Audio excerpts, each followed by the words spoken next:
Pinalalakas ng simbahan at ng Provincial Cooperative and Entrepreneurship Development Office o PICEDO ang isang kooperatiba ng mga magsasaka sa bayan ng Aliaga, Nueva Ecija bilang hakbang upang labanan ang kahirapan at mapaunlad ang kabuhayan ng kanilang mga miyembro.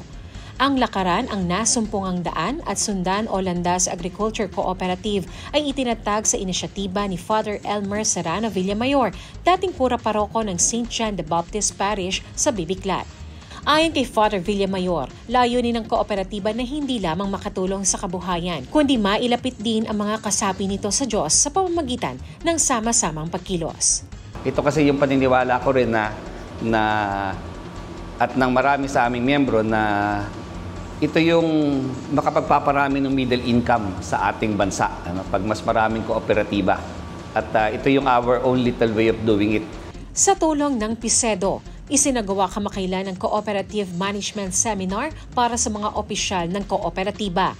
Ayon sa ahensya, ang pagsasanay ay bahagi ng mga mandatory trainings na taon-taong kailangang i-comply ng bawat kooperatiba alinsunod sa mga patakaran ng Cooperative Development Authority o CDA.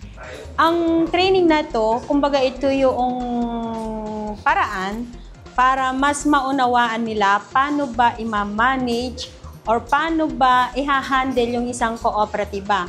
Kung paano sila magkakaroon ng maayos at magandang pamumuno.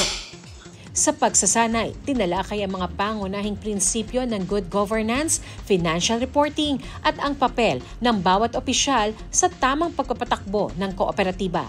Layunin nitong matugunan ang mga karaniwang problema tulad ng kakulangan sa pondo, hindi maayos sa pamamahala at kulang na dokumentasyon. Yung mga pagsasanay po natin, kasi ito po yung nagiging dahilan kung bakit nagkakaroon ng problema tayo sa CDA.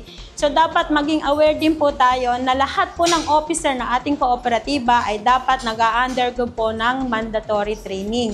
At yun lang po yung aming maaaring maibigay na suporta sa kanila ang sila po ay mapagkalooban ng mga ganitong pagsasanay.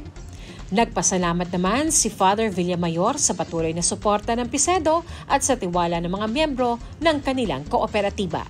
Diyos sa mga nanatili at nagtitiwala pa rin, maraming salamat. At pagsikapan natin na palakihin yung ating kooperatiba, ganun din, nandun pa rin yung objective niya. So, mailapit kayo sa Panginoon, mailapit ang bawat isa sa Panginoon, kasama na rin ako. At yung tulungan natin ng isa't isa na mapaahon sa kahirapan. Shane Tolentino para sa Balitang Unang Sigaw.